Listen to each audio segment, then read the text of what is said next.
ነብዩ አለይሂ ሰላቱ ወሰላም ኹጥባ ያደረጉ ያለ ወደ መስጂድ ገባ። ኹጥባውን አቋረጣቸው መሃል ላይ። የአላህ መልእክተኛ አላቸው። ምን ገጥሞት ይሆን? ኹጥባ እስኪጨርሱ እንዴት መጠበቅ አልቻለም? ነብዩ ምንድነው አሉት? የአላህ መልእክተኛ ዝናብ ጠፋብን አላቸው። አዝርዕት ደረቀ፣ እንስሶች ሞቱብን፣ አላህ ዝናብ እንዲያወርድ ለምኑልን አላቸው። ያ ንጹህ እጅ ወደ ሰማይ ተነሳ። አላህ ወይ ዝናብን አጠጣና። አነስ የሷቸው ሰሃባ ምን ይላል? ሰማዩ ጽድት ያለ ነበር እንደ መስታወት ይላል። መሃል ላይ ግን የተበታተኑ ደመናዎች መጠው ከአናታችን ላይ ሰፈፉ።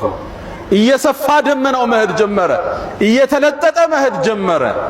ነብዩ አለይሂ ሰላቱ ወሰላም ኹጥባውን ጨርሰው ሳይወርዱ ዶፍ ዝናብ መውረድ ጀመረ። ከኹጥባው ሲወርዱ ጺማቸው ውሃ አርግዞ ነበር አለይሂ ሰላቱ ወሰላም። ሳምንቱን ሙሉ ፀሐይ አላየንም ይላል ዝናብ።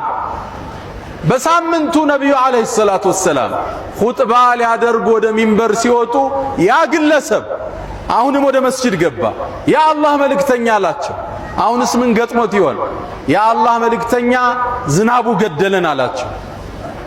ይቀነስልን አላቸው ነብዩን አለይሂ ሰላቱ ወሰላም።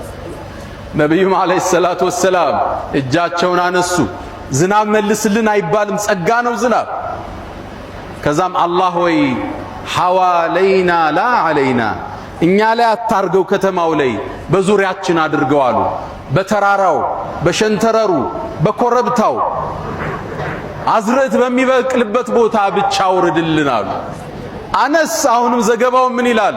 ፈወላሂ ይላል፣ በአላህ ይሁንብኝ ከመስጂድ ስንወጣ እልም ያለ ፀሐይ ነበር ይላል።